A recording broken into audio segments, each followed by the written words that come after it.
আসসালামু আলাইকুম everyone. Fondant দিয়ে কাজ করতে গেলে যত ধরনের টেকনিক থাকে বা যত ধরনের টিপস থাকে, আজকের এই ভিডিওতে আমি আপনাদের সাথে শেয়ার করব। সাথে ফন্ডেন্ট দিয়ে ডেকোরেশন করা কেকের দাম কত রাখতে হবে, গরমের সময় ফন্ডেন্ট দিয়ে কাজ করলে কিভাবে ফন্ডেন্টটা গলে যাবে না, ফ্রিজে রাখলেও ঘেমে যাবে না, এবং ফন্ডেন্ট দিয়ে টপার তৈরি করে সেই টপারটা কিভাবে স্টোর করবেন সেটাও দেখিয়েছি আজকের এই ভিডিওতে। যারা কেক বানানোর ক্ষেত্রে একেবারেই নতুন, এই ভিডিওর মাধ্যমে আশা করছি অনেক টিপস পেয়ে যাবেন ইনশাআল্লাহ।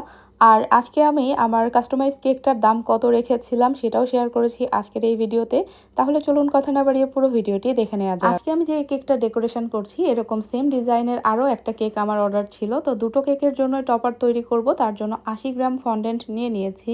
তো ফন্ডেন্ট হ্যান্ডেল করার জন্য আমাদের দুইটা জিনিস অবশ্যই লাগবে। এক হলো সিএমসি পাউডার, দুই হলো কর্নফ্লাওয়ার। সিএমসি পাউডারটা পরিমাণ অনুযায়ী দিতে হয়, আর কর্নফ্লাওয়ারের কোনো পরিমাপ নেই। এই ফন্ডেন্টটাকে হ্যান্ডেল করতে ঠিক যতটুকু লাগে, অর্থাৎ মথামতি করে নিতে বা বেলাবেলির ক্ষেত্রে যতটুকু লাগে সেটা বুঝে দিয়ে নেবেন। তবে সিএমসি পাউডার খুব বেশি দেওয়া যাবে না, এতে করে ফন্ডেন্টটা হার্ড হয়ে যাবে, সেটা দিয়ে কাজ করা যাবে না। 80 গ্রাম ফন্ডেন্টের জন্য এখানে মোটামুটি 1/4 চা চামচ পরিমাণ সিএমসি পাউডার নিয়েছি। সিএমসি পাউডার এবং কর্নফ্লাওয়ারের সাহায্যে ফন্ডেন্টটাকে একটুখানি মথে নিতে হবে। যেহেতু কালারিং টপার তৈরি করব, সেজন্য আমি ফন্ডেন্টটাতে কালার মিশিয়ে নিচ্ছি। এখানে পার্পল কালার দিয়ে দিচ্ছি, আপনারা যে কোনো ব্র্যান্ডের কালার মেশাতে পারেন। কালারটা দিয়ে খুব ভালো মতো মথে নিতে হবে। এই পর্যায়ে যদি নরম মনে হয় তাহলে আরও কর্নফ্লাওয়ার অ্যাড করে দিতে হবে। কর্নফ্লাওয়ারটা মূলত ফন্ডেন্টটাকে হ্যান্ডেল করার জন্যই ব্যবহার করা হয়। আমরা রুটি পরোটা বানানোর সময় ডোটাকে যেমন হ্যান্ডেল করার জন্য আটা ময়দা ব্যবহার করি, ঠিক তেমনি ফন্ডেন্টটাকে হ্যান্ডেল করার জন্য আমাদেরকে কর্নফ্লাওয়ার ব্যবহার করতে হবে। তো আমার এখানে ফন্ডেন্টটাতে কালার মিশিয়ে নেওয়ার পরে যথেষ্ট মথে নেওয়া হয়ে গেছে। এখন টপার তৈরি করে নিব। টপার তৈরি করার জন্য এরকম সিলিকনের মোল্ড ব্যবহার করছি, আর এই মোল্ড আপনারা আমাদের কাছেই পেয়ে যাবেন। বেকিংয়ের A to Z প্রোডাক্ট আমরা রিজনেবল প্রাইসে সেল করে থাকি। বেকিংয়ের প্রোডাক্ট নিতে চাইলে আমাদের ফেসবুক পেজের মেসেঞ্জারে নক করবেন। যেহেতু আমি অনেকগুলো টপার তৈরি করব, তাই প্রথমে অল্প অল্প করে একটু ভাগ ভাগ করে প্রতিটা হার্ট শেপের ডিজাইনে দিয়ে নিচ্ছি। এরপরে টপার তৈরির একটা টেকনিক আছে, সেটা হলো খালি হাতে যদি আপনারা চেপে চেপে টপারটা সেট করতে যান, এতে করে কিন্তু সেট হবে না, সেটা হাতের সাথে উঠে আসবে।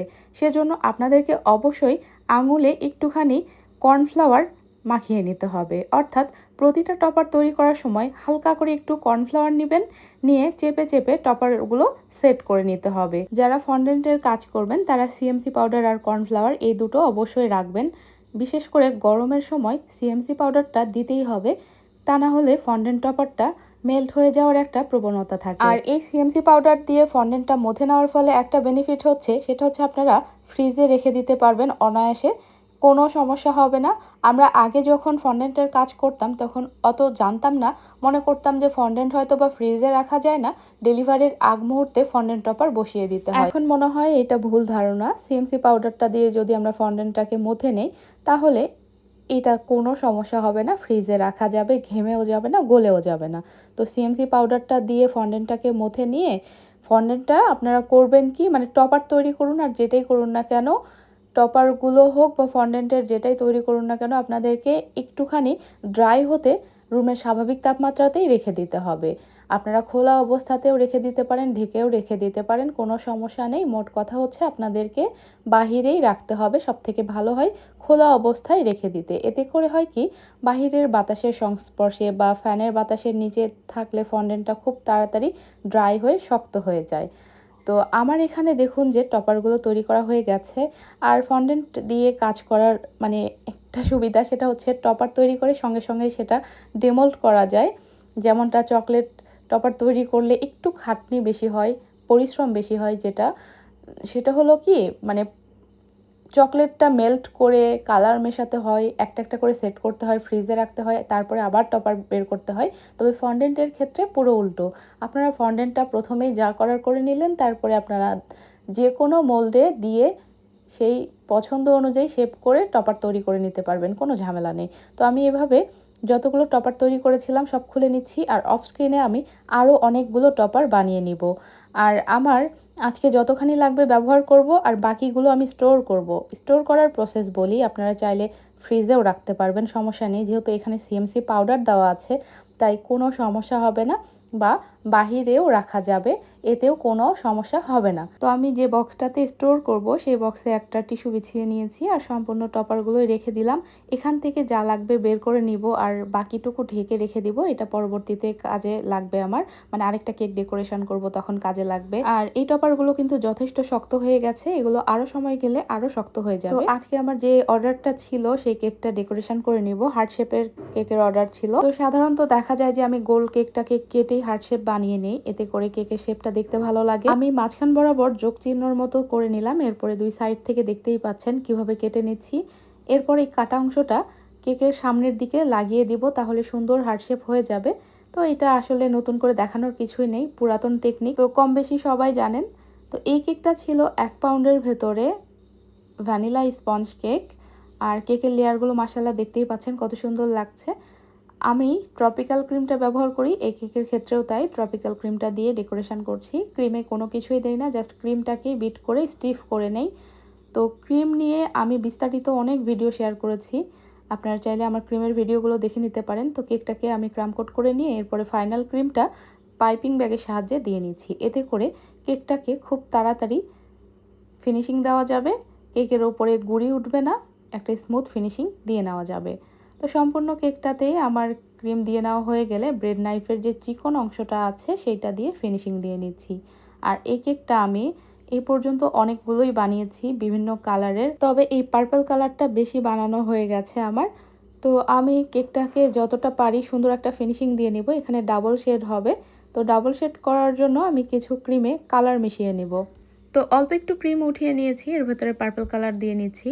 অনেকেই জিজ্ঞেস করেছিলেন আপু কিভাবে কালারটা তৈরি করলেন, কিছুই না, জাস্ট এখানে রেডম্যানের যে পার্পল কালারটা থাকে সেটাই মিশিয়েছি। তো কালারটাকে আপনারা যদি ল্যাভেন্ডার কালার করতে চান তাহলে এইটার সাথে আপনারা একটুখানি মানে 1-2 ফোঁটা মতো পিঙ্ক কালার দিয়ে নেবেন, তাহলে সুন্দর একটা ল্যাভেন্ডার কালার চলে আসবে। তো পাইপিং ব্যাগে আমি এই পার্পল কালারের ক্রিমটা ভরে নিয়েছি, নিয়ে আমি চিকন করে মুখটা কেটে নিয়ে দিয়ে নিচ্ছি। আপনাদের একটা টিপস দেই, সেটা হচ্ছে অনেকেই বলেন না যে আপু ক্রিমে লাল টকটকে কালার আসে না বা কালো কালার আসে না। তো আপনারা অনেক বেশি ক্রিমে কালার মেশাতে যান, সেজন্যই আসে না। এখানে দেখুন কতটুকু ক্রিমে আমি কালার মেশালাম। আপনারা যদি গাঢ় কালারের ক্রিম তৈরি করতে চান তাহলে করবেন কি, ঠিক এভাবেই অল্প ক্রিমে একটু বেশি করে কালার দিয়ে গাঢ় কালার করে নেবেন, তারপরে আপনারা কেকের ওপরে হালকা করে এভাবে প্রলেপ দিয়ে নেবেন। এতে করে হবে কি, আপনাদের খুব বেশি গাঢ় কালার ক্রিমেরও দরকার হলো না, আবার খুব সহজেই গাঢ় কালারটাও তৈরি করতে পারলেন, আবার ক্রিমের টেস্টটাও খারাপ লাগবে না। হালকা করে প্রলেপ দিলে ক্রিমের টেস্ট খারাপ লাগে না, আবার অল্প ক্রিমে খুব সহজেই গাঢ় কালার নিয়ে আসা যায়। তো কথা বলতে বলতেই আমি কেকটাতে ফিনিশিং দিয়ে নিয়েছি। এরপরে যে টপারগুলো তৈরি করে রেখেছিলাম সেখান থেকে বড় টপারগুলো একটা একটা করে বসিয়ে দিচ্ছি, আর যে ছোটোগুলো বানিয়েছিলাম সেগুলো কেকের সাইডে উপরে ছড়িয়ে ছিটিয়ে দিয়ে নিব। প্রথমেই আমি বলেছিলাম আমি 80 গ্রাম ফন্ডেন্ট নিয়েছি, আর এই 80 গ্রাম ফন্ডেন্ট দিয়ে আমি দুটো কেক ডেকোরেশন করেছি, মানে এরকম 1 পাউন্ডের দুটো কেক ডেকোরেশন করেছি। এই কেকটার কাস্টমাইজ চার্জ যে অনেক বেশি ছিল এমন না, 150 টাকা কাস্টমাইজ চার্জ। কেকের দাম 600 আর 150 টাকা ছিল কাস্টমাইজ চার্জ। চার্জটা নিজেদের ইচ্ছে মতো আপনারা নিতে পারেন, এটা যার যার বিজনেসের পলিসি অনুযায়ী নিয়ে থাকে, তো আমি খুব বেশি নেই না।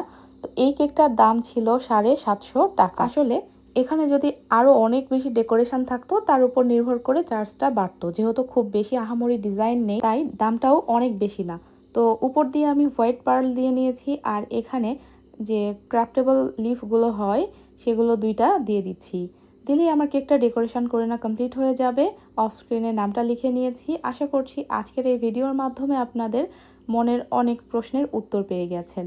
তো ভুল ত্রুটি হলে ক্ষমা সুন্দর দৃষ্টিতে দেখবেন। সবাই অনেক বেশি ভালো থাকবেন, সুস্থ থাকবেন। কথা হবে পরবর্তী ভিডিওতে। আজকের মতো এখানেই শেষ করছি। আল্লাহ হাফেজ।